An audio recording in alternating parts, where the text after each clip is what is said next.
इस दिशा coaching centre के YouTube channel में मैं एमके सर आप सभी विद्यार्थीगण का स्वागत करता हूं।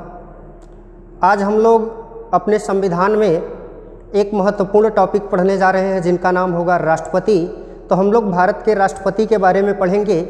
आप जानते हैं कि संविधान आजकल किसी भी कंपटीशन के दृष्टिकोण से एक महत्वपूर्ण सब्जेक्ट बन चुका है।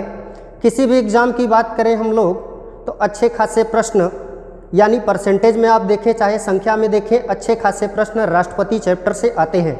तो हम लोग राष्ट्रपति चैप्टर को कंपटीशन के दृष्टिकोण से विद कंपटीशन यानी एग्ज़ाम ओरिएंटेड जो मैटर होते हैं उस दृष्टिकोण से पढ़ेंगे।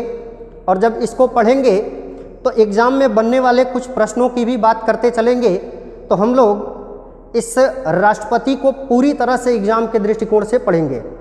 तो इस राष्ट्रपति चैप्टर को जब आप पढ़ लेते हैं तो आपको पसंद आता है तो एक लाइक ज़रूर करें, शेयर करें, कमेंट करें, चैनल को सब्सक्राइब करें, अधिक से अधिक लोगों को शेयर करें, जिससे कि अगर आपका लाभ होता है तो अधिकतम लोगों को लाभ पहुँचे।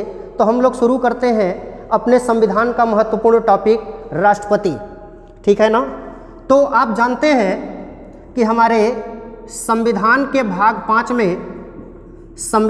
भाग 5 में एक महत्वपूर्ण टॉपिक आता है जिसको कहा जाता है राष्ट्रपति। राष्ट्रपति का उल्लेख हमारे संविधान के भाग 5 में, लेकिन अगर पूछता है कि राष्ट्रपति का उल्लेख किस अनुच्छेद में है तब हमारा उत्तर होगा 52। तो संविधान का अनुच्छेद 52 कहता है भारत का एक राष्ट्रपति होगा। चूंकि आप जानते हैं कि भारत एक संघीय व्यवस्था वाला देश है और भारत संघीय व्यवस्था वाला देश है, तो इसमें सबसे बड़े पद पर जिसको बैठाया गया उसको कहा गया प्रेसिडेंट ऑफ इंडिया यानी भारत का राष्ट्रपति। तो राष्ट्रपति पद का प्रावधान हमारे संविधान के भाग 5 और अनुच्छेद 52 में मिलता है। संविधान का अनुच्छेद 52 कहता है भारत का एक राष्ट्रपति होगा, जैसा कि हेडिंग मैंने आपके सामने डाला। संविधान का अनुच्छेद 52 कहता है भारत का एक राष्ट्रपति होगा और अनुच्छेद 53 कहता है संघ की समस्त कार्यपालिका शक्तियां राष्ट्रपति में निहित होंगी, जिनका प्रयोग राष्ट्रपति स्वयं या अपने अधीनस्थ अधिकारियों के माध्यम से करेगा। तो मैंने आपसे कहा कि भारत में सबसे बड़ा पद किसका है? राष्ट्रपति का है। अनुच्छेद 52 में राष्ट्रपति पद का प्रावधान है। तो एग्जाम में कई बार प्रश्न आता है कि राष्ट्रपति पद का प्रावधान संविधान के किस अनुच्छेद में है, तब आपका उत्तर होगा अनुच्छेद 52। अगर आपसे प्रश्न पूछता है राष्ट्रपति पद का प्रावधान संविधान के किस भाग में है, तब आपका उत्तर होगा भाग 5। तो अनुच्छेद 52 कहता है भारत का एक राष्ट्रपति होगा और 53 कहता है संघ की समस्त कार्यपालिका शक्तियां राष्ट्रपति में निहित होंगी। जैसा कि आप जानते हैं राष्ट्रपति को भारत का प्रथम नागरिक भी कहा जाता है। क्यों कहा जाता है? क्योंकि भारत में सबसे बड़े पद पर अगर कोई बैठा है तो राष्ट्रपति। अब जब इतने बड़े व्यक्ति के बारे में पढ़ रहे हैं तो स्वाभाविक है इतने बड़े व्यक्ति के बारे में डिटेल पढ़ेंगे। तो सबसे पहले हम ये जानेंगे कि जिस राष्ट्रपति की बात हो रही है यानी भारत के सबसे बड़े पद राष्ट्रपति की बात हो रही है, तो इनकी योग्यता क्या होती है। सबसे पहले हम लोग बात करेंगे राष्ट्रपति की योग्यता की। तो राष्ट्रपति की योग्यता क्या होती है? आप जानते हैं राष्ट्रपति पद के लिए 4 प्रकार की योग्यताएं होती हैं। ठीक है। नंबर 1, वह भारत का नागरिक हो। पहली योग्यता राष्ट्रपति की क्या है? वह भारत का नागरिक हो, यानी राष्ट्रपति की पहली योग्यता है वह भारत का नागरिक हो। इसके बाद आते हैं दूसरी योग्यता पर। ठीक है। तो राष्ट्रपति पद के लिए टोटल 4 योग्यताएं हैं। 4 में पहली योग्यता है वह भारत का नागरिक हो। दूसरी योग्यता है वह कम से कम 35 वर्ष की आयु पूरी कर चुका हो। वह कम से कम 35 वर्ष की आयु पूरी कर चुका हो। और तीसरी योग्यता क्या है? लोकसभा का सदस्य निर्वाचित होने की योग्यता रखता हो। लोकसभा का सदस्य निर्वाचित होने की योग्यता रखता हो। लोकसभा का सदस्य निर्वाचित होने की योग्यता रखता हो। और चौथी योग्यता क्या आती है? किसी लाभ के पद पर न हो। चौथी योग्यता आती है किसी लाभ के पद पर न हो। चौथी योग्यता आती है किसी लाभ के पद पर न हो। तो सबसे पहले हमने राष्ट्रपति की चर्चा किया, आपको बताया कि भारत के संविधान में अनुच्छेद 52 में राष्ट्रपति पद का प्रावधान मिलता है। तो सबसे पहले हमको ये जानना था कि राष्ट्रपति के लिए योग्यताएं क्या होती हैं। तो राष्ट्रपति की योग्यता में 4 चीज़ों का जिक्र है। पहला, वह भारत का नागरिक हो। दूसरी योग्यता, उसकी उम्र कम से कम 35 वर्ष हो। तीसरी योग्यता, लोकसभा का सदस्य निर्वाचित होने की योग्यता रखता हो। ध्यान रखिएगा, मैंने ये नहीं कहा है कि निर्वाचित हुआ हो, मैंने ये कहा है कि लोकसभा का सदस्य निर्वाचित होने की योग्यता रखता हो। और चौथे नंबर पर, किसी लाभ के पद पर न हो। तो ये राष्ट्रपति की 4 योग्यताएं हैं। अब जिस व्यक्ति के पास ये 4 योग्यताएं होंगी तो वह क्या करेगा? आप जानते हैं भारत में राष्ट्रपति का चुनाव होता है, न कि राष्ट्रपति की नियुक्ति होती है। तो जिनके पास ये 4 योग्यताएं होंगी, इसका मतलब वह अपना पर्चा भरने जाएगा।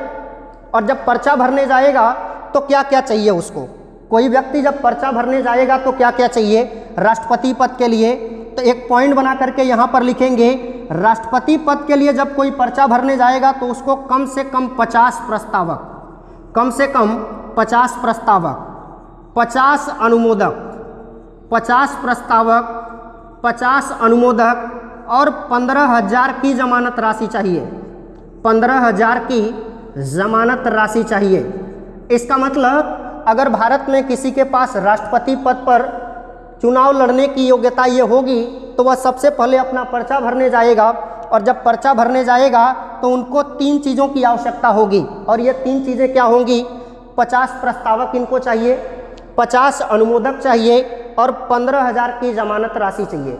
ये पर्चा भरने के समय की बातें हैं। चलिए, जिसके पास योग्यता थी उसने पर्चा भर दिया। अब जब पर्चा भर देगा तो पर्चा भरने के बाद क्या होगा? पर्चा भरने के बाद क्या होगा? इसका मतलब अब इनका पर्चा वर्चा चेक किया जाएगा और जैसे ही इनका पर्चा सही मिलता है, इसके बाद राष्ट्रपति पद के लिए चुनाव होगा। इसके बाद राष्ट्रपति पद के लिए चुनाव होगा। और जब राष्ट्रपति पद के लिए चुनाव होगा, ध्यान रखिएगा, जब राष्ट्रपति पद के लिए चुनाव होगा तो इनको वोट देने वाले कौन कौन होंगे? जब राष्ट्रपति पद के लिए चुनाव होगा तो इनको वोट देने वाले कौन कौन होंगे? इसका मतलब अगली हेडिंग क्या आएगी? निर्वाचक मंडल। अगली हेडिंग आ जाएगी निर्वाचक मंडल। यानी राष्ट्रपति का चुनाव होता है तो राष्ट्रपति को वोट कौन कौन देता है?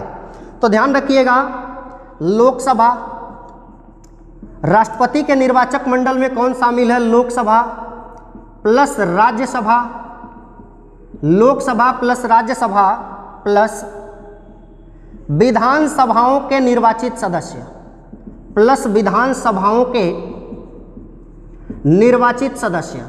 ध्यान रखिएगा, अगर निर्वाचित शब्द नहीं बोलेंगे तो यह प्रश्न गलत हो जाएगा। यहाँ पर हमको तीनों में निर्वाचित शब्द का यूज करना है। यानी राष्ट्रपति को वोट कौन देगा? तो लोकसभा के निर्वाचित सदस्य, राज्यसभा के निर्वाचित सदस्य और विधानसभाओं के निर्वाचित सदस्य। एक लाइन में लिखेंगे कि राष्ट्रपति के निर्वाचक मंडल में कौन कौन शामिल होता है? तो लोकसभा प्लस राज्यसभा प्लस विधानसभाओं के निर्वाचित सदस्य। चलिए, सबसे पहले किसी के पास योग्यता थी, उसने पर्चा भर दिया। पर्चा भर दिया तो हमको अगला ये जानना था कि राष्ट्रपति के चुनाव में वोट कौन कौन देगा। यह तीसरा पॉइंट भी हमने देख लिया। अब चौथे पॉइंट में हमको ये जानना है, कि राष्ट्रपति का चुनाव किस पद्धति पर होता है। इसका मतलब अगला पॉइंट क्या आएगा? निर्वाचन पद्धति। अगला पॉइंट आ जाएगा निर्वाचन पद्धति। इसका मतलब राष्ट्रपति का चुनाव किस पद्धति पर होगा। तो यहाँ पर मैं 4 शब्दों का यूज करूँगा। पहला, एकल संक्रमणीय। पहला है एकल संक्रमणीय। राष्ट्रपति का चुनाव किस पद्धति पर होता है? एकल संक्रमणीय। दूसरा पॉइंट इसी में ध्यान में रखेंगे, आनुपातिक प्रतिनिधित्व। आनुपातिक प्रतिनिधित्व, आनुपातिक प्रतिनिधित्व, एकल संक्रमणीय आनुपातिक प्रतिनिधित्व, गुप्त एवं अप्रत्यक्ष मतदान। गुप्त एवं अप्रत्यक्ष मतदान, गुप्त एवं अप्रत्यक्ष मतदान। यानी राष्ट्रपति का निर्वाचन किस पद्धति पर होता है? तो राष्ट्रपति का निर्वाचन एकल संक्रमणीय आनुपातिक प्रतिनिधित्व, गुप्त एवं अप्रत्यक्ष मतदान द्वारा होता है। तो ये चारों पॉइंट ध्यान रखेंगे कि राष्ट्रपति का निर्वाचन किस पद्धति पर होता है। चलिए, सबसे पहले योग्यता के बाद पर्चा भरा गया। पर्चा भरने के बाद हमने ये देखा कि राष्ट्रपति को वोट कौन कौन देगा। तो ये तीसरा पॉइंट था। इसके बाद चौथे पॉइंट में देखा कि राष्ट्रपति का निर्वाचन किस पद्धति पर होता है, तो ये राष्ट्रपति की निर्वाचन पद्धति। अब इतना क्रिया संपन्न होने के बाद कोई ना कोई जीत जाएगा, यानी राष्ट्रपति चुनाव हो गया, कोई ना कोई जीत जाएगा। जो जीत जाएगा इसको शपथ दिलाने की बात आएगी। जो राष्ट्रपति पद का चुनाव जीतेगा इसको शपथ दिलाने की बात आएगी। तो एग्जाम में प्रश्न पूछता है राष्ट्रपति को शपथ कौन दिलाता है, तो ध्यान रखिएगा भारत के राष्ट्रपति को शपथ कौन दिलाएगा? सुप्रीम कोर्ट का मुख्य न्यायाधीश, सुप्रीम कोर्ट का मुख्य न्यायाधीश यानी chief justice of India, supreme court का मुख्य न्यायाधीश भारत के राष्ट्रपति को शपथ दिलाएगा। लेकिन एक अगला प्रश्न है, मान लिया हमने किसी कारणवश मुख्य न्यायाधीश का पद खाली चल रहा है, किसी कारणवश मुख्य न्यायाधीश का पद खाली चल रहा है, तो जब मुख्य न्यायाधीश का पद खाली होगा तब शपथ कौन दिलाएगा? तो इसी सुप्रीम कोर्ट में जो वरिष्ठ न्यायाधीश होगा, इसी सुप्रीम कोर्ट में जो वरिष्ठ न्यायाधीश होगा ये राष्ट्रपति को शपथ दिलाने का काम करेगा। ध्यान रखिएगा मैंने शपथ के पॉइंट में क्या क्या बताया, यानी राष्ट्रपति को शपथ कौन दिलाएगा? तो सुप्रीम कोर्ट का मुख्य न्यायाधीश। लेकिन किसी कारणवश मुख्य न्यायाधीश न हो तो क्या भारत के राष्ट्रपति शपथ नहीं लेंगे? तो बिल्कुल शपथ लेंगे। तब उनको शपथ कौन दिलाएगा? तो उसी सुप्रीम कोर्ट में जो सबसे वरिष्ठ न्यायाधीश होगा ये राष्ट्रपति को शपथ दिलाने का काम करेगा।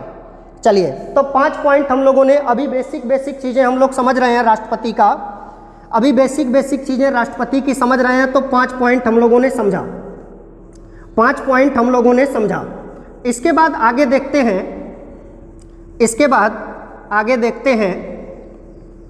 चलिए, राष्ट्रपति ने शपथ ले लिया। अब जब राष्ट्रपति शपथ ले लेगा, जब राष्ट्रपति शपथ ले लेगा तो अगला पॉइंट आएगा कि इसका कार्यकाल कितना होगा। राष्ट्रपति ने अपने पद की शपथ ले ली है तो अगला पॉइंट आएगा कि इनका कार्यकाल कितना होगा। तो आप सभी लोग जानते हैं राष्ट्रपति का कार्यकाल 5 वर्ष होता है, लेकिन इस तरीके से अगर नोट करेंगे तो गलत हो जाएगा, क्योंकि एग्जाम में थोड़ा सा अलग तरीके से प्रश्न आता है। तो हम यहाँ पर क्या लिखेंगे? पद ग्रहण की तिथि से, पद ग्रहण की तिथि से 5 वर्ष, पद ग्रहण की तिथि से 5 वर्ष, यानी राष्ट्रपति का कार्यकाल कितना होता है? पद ग्रहण की तिथि से 5 वर्ष। चलिए, शपथ हो गई, इनको कार्यकाल अपना पता चल गया। अब 1 महीने काम वाम कर लेंगे तो इनको वेतन चाहिए। तो राष्ट्रपति का वेतन और भत्ता कितना होता है? राष्ट्रपति का वेतन और भत्ता कितना होता है? तो राष्ट्रपति को प्रति माह 5 लाख रुपए दिए जाते हैं। राष्ट्रपति का वेतन प्रति माह 5 लाख रुपया है। राष्ट्रपति का वेतन प्रति माह 5 लाख रुपया होता है। तो ये तो वेतन भत्ते की बात आई। इसी में एक प्रश्न और जानते रहिएगा, ये जो 5 लाख रुपए राष्ट्रपति को दिए जाते हैं ये पैसे आयकर से मुक्त होते हैं। इसका मतलब इस सैलरी पर राष्ट्रपति को किसी प्रकार के टैक्स का भुगतान या इनकम टैक्स का भुगतान नहीं करना है।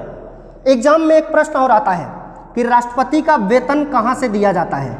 एक प्रश्न और आता है कि राष्ट्रपति का वेतन कहाँ से दिया जाता है, तब हमारा उत्तर होगा भारत की संचित निधि से। राष्ट्रपति का वेतन कहाँ से दिया जाता है, तब हमारा उत्तर हो जाएगा भारत की संचित निधि से। तो देखिए 2-3 पॉइंट ध्यान रखिएगा। कार्यकाल इनको पता हो गया तो इनको वेतन भत्ता, ठीक है, 1 महीने ये काम कर लेंगे तो इनको वेतन भत्ता चाहिए। तो राष्ट्रपति का वेतन कितना होता है? 5 लाख रुपए, और ये 5 लाख रुपए इनकम टैक्स से मुक्त होते हैं। एग्जाम में एक प्रश्न और पूछता है कि राष्ट्रपति को वेतन कहाँ से दिया जाता है, तो राष्ट्रपति को वेतन भारत की संचित निधि से दिया जाता है। चलिए, क्या क्या पॉइंट हम लोगों ने ध्यान दिया। सबसे पहले राष्ट्रपति की योग्यता के बाद वो पर्चा भरने जाएंगे तो उनको क्या क्या चाहिए। इसके बाद राष्ट्रपति का निर्वाचक मंडल, इसके बाद राष्ट्रपति की निर्वाचन पद्धति के बाद शपथ के बाद कार्यकाल के बाद वेतन और भत्ता। इतनी चीजें हम लोगों ने राष्ट्रपति की जानी। अगला पॉइंट जानती हैं। मान लिया हमने कि राष्ट्रपति अपने पद पर कार्य करने के इच्छुक नहीं हैं, तो इसका मतलब ये अपना त्याग पत्र देंगे।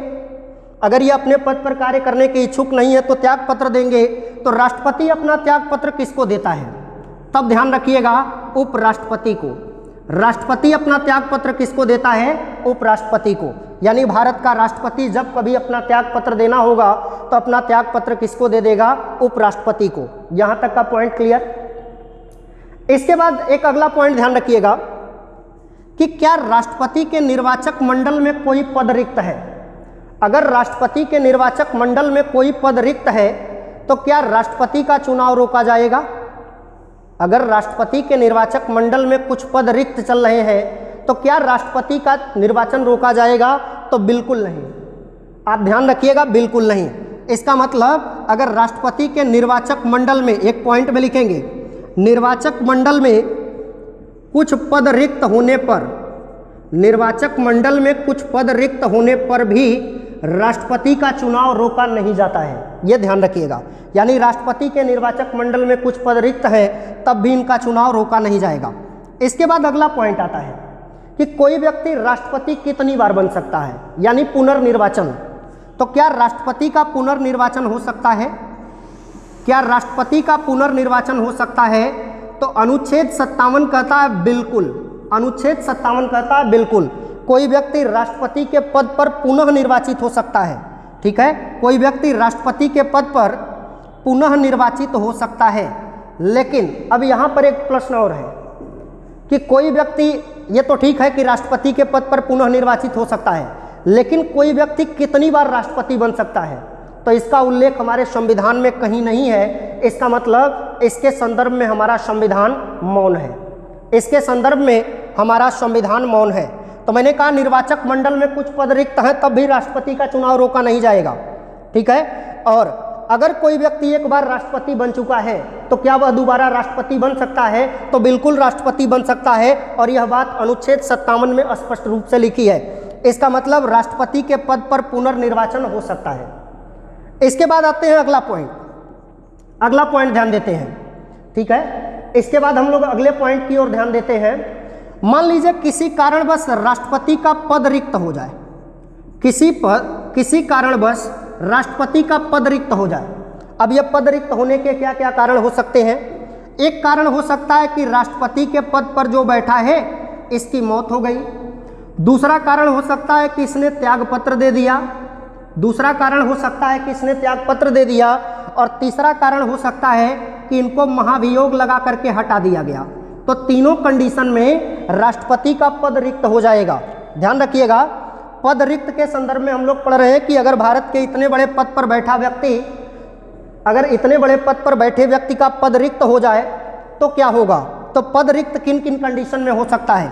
एक तो राष्ट्रपति की मौत हो जाए तो पद रिक्त हो जाएगा। दूसरा, राष्ट्रपति खुद त्यागपत्र दे दे तब भी पद रिक्त हो जाएगा। और तीसरा, महाभियोग लगा करके अगर इनको हटा दिया गया तब भी इनका पद रिक्त हो जाएगा। तो जब राष्ट्रपति का पद रिक्त हो जाएगा, जब राष्ट्रपति का पद रिक्त हो जाएगा तो इस पद पर कौन बैठेगा। तो राष्ट्रपति के पद रिक्त होने की स्थिति में राष्ट्रपति के दायित्वों का निर्वहन करता है भारत का उपराष्ट्रपति। ठीक है ना, राष्ट्रपति के पद रिक्त होने की स्थिति में इनके दायित्वों का निर्वहन कौन करता है। उपराष्ट्रपति। इनके दायित्वों का निर्वहन कौन करता है। उपराष्ट्रपति। लेकिन एक अगला प्रश्न है, मान लिया हमने कि राष्ट्रपति का पद रिक्त है, उपराष्ट्रपति का भी पद रिक्त है, अब क्या होगा। तो एक तीसरा ऑप्शन है, सुप्रीम कोर्ट के मुख्य न्यायाधीश। सुप्रीम कोर्ट के मुख्य न्यायाधीश भारत के राष्ट्रपति का पद संभालेंगे। सुप्रीम कोर्ट के मुख्य न्यायाधीश भारत के राष्ट्रपति का पद संभालेंगे। देखिए, मैंने आपको क्या बताया कि भारत के राष्ट्रपति का पद अगर रिक्त हो जाए, अगर भारत के राष्ट्रपति का पद रिक्त हो जाए तो इस पद को कौन संभालेगा। उपराष्ट्रपति। अगर मान लिया हमने कि राष्ट्रपति का पद भी रिक्त है, उपराष्ट्रपति का पद भी रिक्त है, तो इस पद पर तब कौन बैठेगा। तब सुप्रीम कोर्ट का मुख्य न्यायाधीश बैठेगा। तब सुप्रीम कोर्ट का मुख्य न्यायाधीश इस पद पर बैठेगा। और एक बार ऐसी कंडीशन बनी है, एक सुप्रीम कोर्ट के मुख्य न्यायाधीश को भारत के राष्ट्रपति पद पर बैठने का अवसर मिला है। और ये चीज़ें हम लोग आगे चल करके देखेंगे, क्योंकि राष्ट्रपति चैप्टर बहुत बड़ा चैप्टर है। राष्ट्रपति चैप्टर बहुत बड़ा चैप्टर है, तो हम लोग 4-5 लेक्चर में इसको कंप्लीट करेंगे, तो ये आगे चल करके मैं आपको बताऊंगा। ठीक है ना।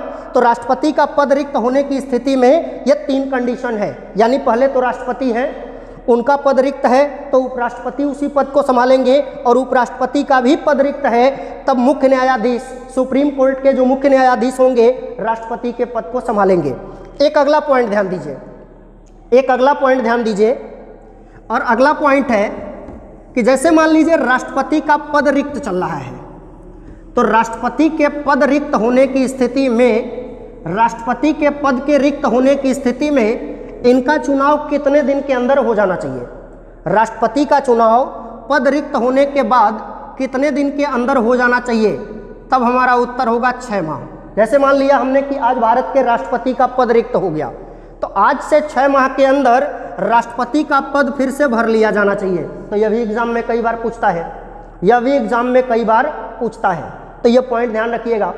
इसके बाद अगले पॉइंट में आते हैं चुनाव विवाद। अगले पॉइंट में आते हैं चुनाव विवाद। अगर राष्ट्रपति के चुनाव में किसी प्रकार का कोई विवाद हो जाए, अगर राष्ट्रपति के चुनाव में किसी प्रकार का कोई विवाद हो जाए, तो इस विवाद पर अंतिम निर्णय कौन देगा? अगर राष्ट्रपति के चुनाव में किसी प्रकार का विवाद हो जाए, तो इस विवाद पर अंतिम निर्णय कौन देगा? अगर मैं बोल रहा हूं तो ये चीज़ें थोड़ा सा आसान लग रही हैं, लेकिन अभी एक प्रश्न के माध्यम से देखा जाए तो यही प्रश्न कठिन हो जाएगा। जैसे ध्यान दीजिएगा, अगर आपसे प्रश्न पूछता है कि राष्ट्रपति के चुनाव में किसी प्रकार के विवाद पर अंतिम निर्णय कौन करता है, और हमारे सामने विकल्प है संसद। इसके बाद अगला विकल्प हमारे सामने है निर्वाचन आयोग। अगला विकल्प है निर्वाचन आयोग। अगला विकल्प हमारे सामने है मंत्री परिषद। अगला विकल्प है मंत्री परिषद। अगला विकल्प हमारे सामने है, अगला विकल्प हमारे सामने है सुप्रीम कोर्ट। यानी ए विकल्प हमने मान लिया संसद, बी विकल्प मान लिया निर्वाचन आयोग, सी विकल्प मान लिया मंत्री परिषद और डी विकल्प में मान लिया सुप्रीम कोर्ट। ध्यान रखिएगा, ये 4 विकल्प है और आपके सामने प्रश्न है कि राष्ट्रपति के चुनाव में किसी प्रकार के विवाद होने पर अंतिम निर्णय कौन करता है? विकल्प हमारे सामने है संसद, विकल्प हमारे सामने है निर्वाचन आयोग, हमारे सामने विकल्प है मंत्री परिषद, हमारे सामने विकल्प है सुप्रीम कोर्ट। अब यहाँ पर देखिए प्रश्न कठिन कब होता है? जब विकल्प हमारे सामने होते हैं। तो अगर विकल्प को देखें तो एक बार तो सब लगेगा कि सही है, लेकिन सब तो सही नहीं हो सकते। तो हमारा सही उत्तर क्या है? Supreme court. यानी राष्ट्रपति के चुनाव में किसी प्रकार का विवाद होता है तो इस पर अंतिम निर्णय कौन देगा? राष्ट्रपति चुनाव में किसी प्रकार का विवाद होने पर इस पर अंतिम निर्णय कौन देगा? तब हमारा उत्तर होगा भारत की सुप्रीम कोर्ट। ठीक है, एक बार मैं फिर से रिवीजन करा देता हूं कि क्या क्या हम लोग पढ़े हैं। ठीक है, क्या क्या हम लोग पढ़े हैं, तो एक बार फिर से रिवीजन करा देते हैं। हम लोग एक टॉपिक शुरू किए हैं राष्ट्रपति। मैंने कहा राष्ट्रपति संविधान के अनुच्छेद 52 में है, राष्ट्रपति संविधान के अनुच्छेद 52 में है और अनुच्छेद 53 में है कि संघ की समस्त कार्यपालिका शक्तियां राष्ट्रपति में निहित हैं, जिसका प्रयोग वह स्वयं अथवा अपने अधीनस्थ अधिकारियों के माध्यम से करेगा। यानी अनुच्छेद 52 कहता है भारत का एक राष्ट्रपति होगा और अनुच्छेद 53 कहता है संघ की समस्त कार्यपालिका शक्तियां राष्ट्रपति में निहित हैं, जिसका प्रयोग वह स्वयं अथवा अपने अधीनस्थ अधिकारियों के माध्यम से करेगा। इतनी बातें मैंने आपको बताया। एक चीज़ और मैंने बताया कि भारत का प्रथम नागरिक किसको मानते हैं? राष्ट्रपति को मानते हैं। इसके साथ ही मैंने ये भी बताया कि भारत के सबसे बड़े पद पर कौन बैठा है? तो राष्ट्रपति बैठा है। अगला मैंने कहा कि इतने बड़े व्यक्ति के बारे में जब हम पढ़ेंगे तो क्या इतने बड़े व्यक्ति को डिटेल नहीं पढ़ेंगे? तो बिल्कुल डिटेल पढ़ेंगे। तो जो भारत के सबसे बड़े पद पर बैठा है, जो भारत के सबसे बड़े पद पर बैठा है, सबसे पहले हमको जाननी होगी इसकी योग्यता क्या है। तो मैंने कहा भारत के राष्ट्रपति की 4 योग्यताएं हैं।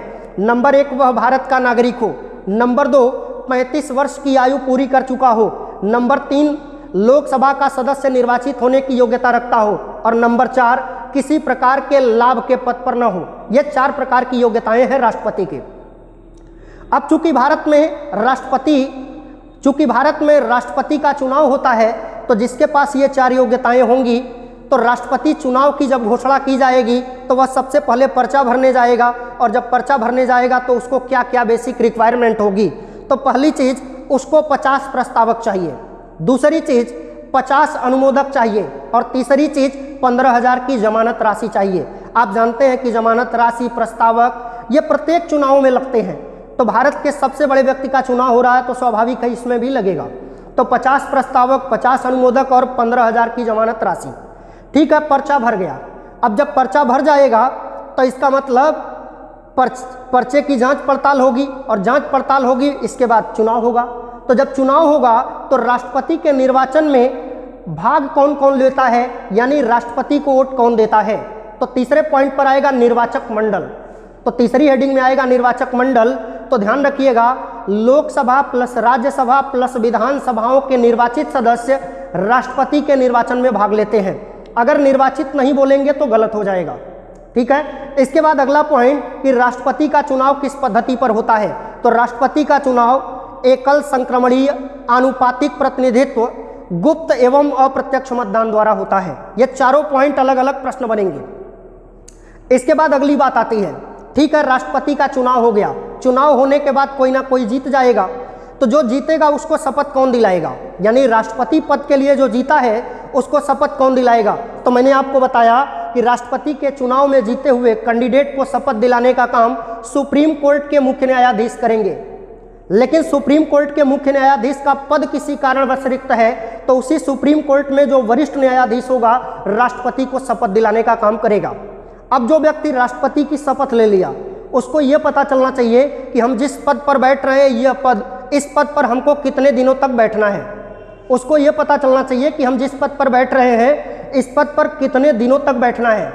तो मैंने कहा कि राष्ट्रपति का कार्यकाल 5 वर्ष होता है, लेकिन इस तरीके से कहेंगे तो गलत हो जाएगा, क्योंकि चुनाव जब एग्जाम में प्रश्न देता है तो थोड़ा सा कठिन बना देता है। तो पद ग्रहण की तिथि से 5 वर्ष, यानी राष्ट्रपति का कार्यकाल कितना, पद ग्रहण की तिथि से 5 वर्ष। चलिए, राष्ट्रपति ने शपथ ले लिया, उनको अपना कार्यकाल भी पता चल गया। अब 1 महीने काम कर लेंगे तो इनको वेतन भत्ता चाहिए। तो राष्ट्रपति को कितना वेतन और भत्ता दिया जाता है, तो आप ध्यान रखिएगा, राष्ट्रपति को 5 लाख रुपए वेतन दिए जाते हैं जो कि इनकम टैक्स से मुक्त होते हैं। एक प्रश्न एग्जाम में और पूछता है कि इनका वेतन कहां से दिया जाता है, तो इनका वेतन भारत की संचित निधि से दिया जाता है, ठीक है ना। तो ये राष्ट्रपति की बेसिक बातें हुई। इसके बाद मैंने कहा कि राष्ट्रपति अगर अपना त्याग पत्र देना चाहे, यानी राष्ट्रपति अपने पद पर कार्य करने का इच्छुक नहीं है तो त्याग पत्र देना चाहेगा, और त्याग पत्र देगा तो किसको देगा, उपराष्ट्रपति को, ठीक है। इसके बाद अगला पॉइंट ध्यान रखिएगा, अगर राष्ट्रपति के निर्वाचक मंडल में कुछ पद रिक्त हों, कुछ पद राष्ट्रपति के निर्वाचक मंडल में रिक्त चल रहे हैं, तो राष्ट्रपति का चुनाव कराया जाएगा या रोक दिया जाएगा। तब हमारा उत्तर होगा राष्ट्रपति का चुनाव कराया जाएगा, यानी किसी भी स्थिति में राष्ट्रपति का चुनाव रोका नहीं जाएगा।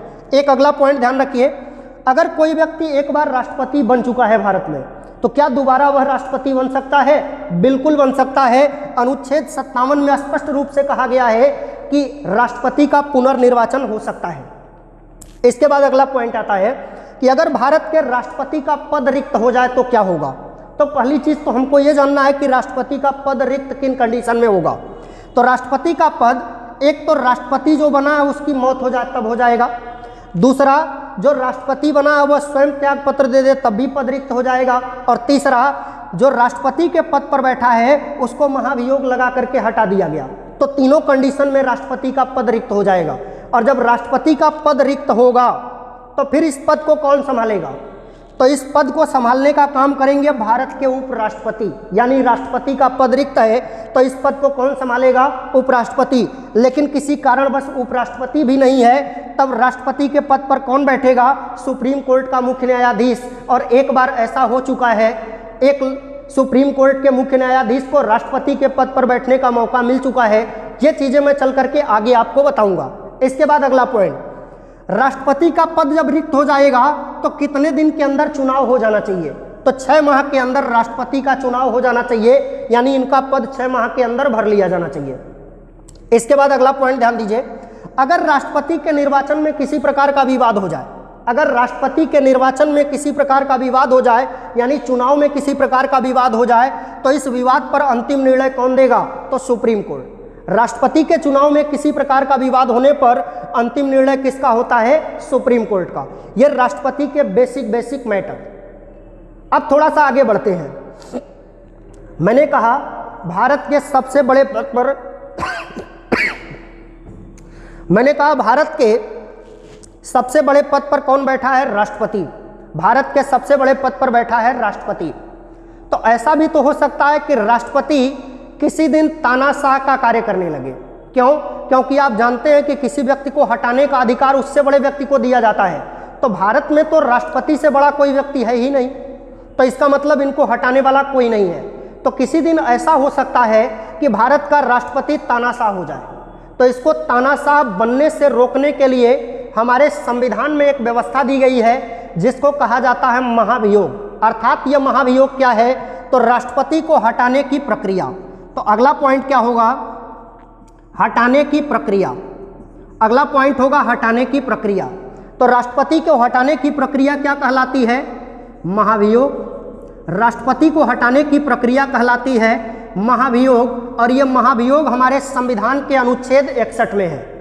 यह महाभियोग हमारे संविधान के अनुच्छेद 61 में है। एक अगला पॉइंट आएगा कि राष्ट्रपति पर महाभियोग किस आधार पर लगेगा। राष्ट्रपति पर महाभियोग किस आधार पर लगेगा, तब हमारा उत्तर होगा संविधान का अतिक्रमण करने पर। तब हमारा उत्तर होगा संविधान का अतिक्रमण करने पर। अगर राष्ट्रपति भारत के संविधान का अतिक्रमण करता है तो उसको हटाया जाएगा, और इसको हटाने की प्रक्रिया क्या कहलाएगी, महाभियोग। राष्ट्रपति पर महाभियोग किस अनुच्छेद के आधार पर लगता है, अनुच्छेद 61 के आधार पर। एक अगला प्रश्न आएगा कि राष्ट्रपति पर महाभियोग कहाँ चलता है। राष्ट्रपति पर महाभियोग कहाँ चलता है, तब हमारा उत्तर हो जाएगा संसद में। कई बार ऐसे प्रश्न दे देता है, आपसे कहेगा राष्ट्रपति पर महाभियोग लगाया जा सकता है, एक विकल्प दे देगा लोकसभा में, दूसरा विकल्प दे देगा राज्यसभा में, तीसरा विकल्प दे देगा संसद में, चौथा विकल्प कुछ और दे देगा या कह देगा उपरोक्त में से कोई नहीं। तो सबसे सही उत्तर हमारा क्या है, संसद में। यानी राष्ट्रपति पर महाभियोग कहाँ चलता है, संसद में चलता है। ठीक है ना। अब अगला पॉइंट आते हैं, जब राष्ट्रपति पर महाभियोग लगाया जाएगा तो इसकी सूचना कितने दिन पहले राष्ट्रपति को दी जानी चाहिए, तब हमारा उत्तर होगा 14 दिन पूर्व। राष्ट्रपति पर महाभियोग लगाने की सूचना कितने दिन पूर्व राष्ट्रपति को दी जानी चाहिए, 14 दिन पूर्व। इसके बाद कुछ और बढ़ते हैं आगे। ये महाभियोग है क्या, तो महाभियोग हमारे संसद द्वारा चलाई जाने वाली एक अर्धन्यायिक प्रक्रिया है। महाभियोग हमारे संसद द्वारा चलाई जाने वाली एक अर्धन्यायिक प्रक्रिया है। एग्जाम में पूछा जा चुका है महाभियोग किस प्रकार की प्रक्रिया है, अर्धन्यायिक प्रक्रिया है। तो महाभियोग राष्ट्रपति पर चलाई जाने वाली अर्धन्यायिक प्रक्रिया है। एग्जाम में प्रश्न पूछेगा महाभियोग का प्रस्ताव लोकसभा में लाया जाता है या राज्यसभा में। एग्जाम में पूछेगा महाभियोग का प्रस्ताव लोकसभा में लाया जा सकता है या राज्यसभा में, तो दोनों में से किसी सदन में लाया जा सकता है। लोकसभा में भी लाया जा सकता है और राज्यसभा में भी लाया जा सकता है।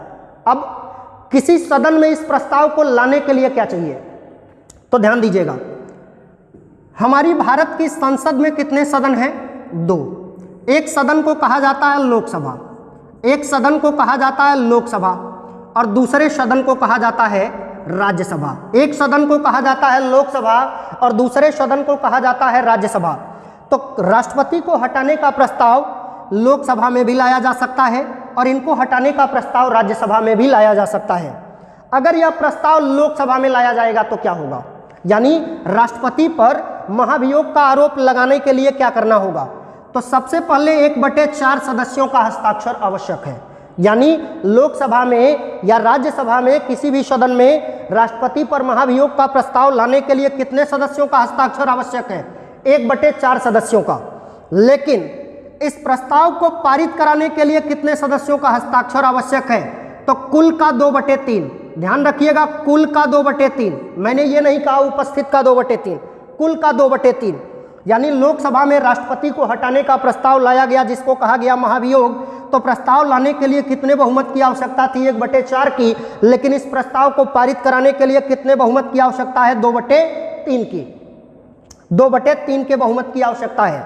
चलिए, यह प्रस्ताव लोकसभा से पारित हो गया और जब लोकसभा से यह प्रस्ताव पारित हो जाएगा तो यह प्रस्ताव यहां से चला जाएगा राज्यसभा में। राज्यसभा इस महाभियोग की जांच करेगी और जांच करने के बाद यह भी यदि अपने 2/3 के बहुमत से, यदि यह अपने 2/3 के बहुमत से, ध्यान रखिएगा, लोकसभा से पारित प्रस्ताव राज्यसभा में आया और जब राज्यसभा में प्रस्ताव आया तो राज्यसभा महाभियोग की जांच करेगी और जांच करने के बाद यदि यह भी अपने कुल सदस्यों के 2/3 से, 2/3 के बहुमत से प्रस्ताव पारित कर देती है, तो जैसे ही दोनों सदनों से यह प्रस्ताव पारित होगा, राष्ट्रपति का पद स्वतः रिक्त मान लिया जाएगा। राष्ट्रपति का पद स्वतः रिक्त मान लिया जाएगा। अब जरा ध्यान दीजिएगा, अब जरा ध्यान दीजिएगा कि महाभियोग से हमारे क्या क्या प्रश्न बनते हैं। एक बार प्रश्नों को हम लोग दोहरा लेते हैं, कई चीजें मैं आपको बता दिया हूं। पहली चीज, राष्ट्रपति को हटाने की प्रक्रिया क्या कहलाती है? महाभियोग। पहला प्रश्न। दूसरा प्रश्न, महाभियोग का उल्लेख संविधान के किस अनुच्छेद में है? अनुच्छेद 61 में।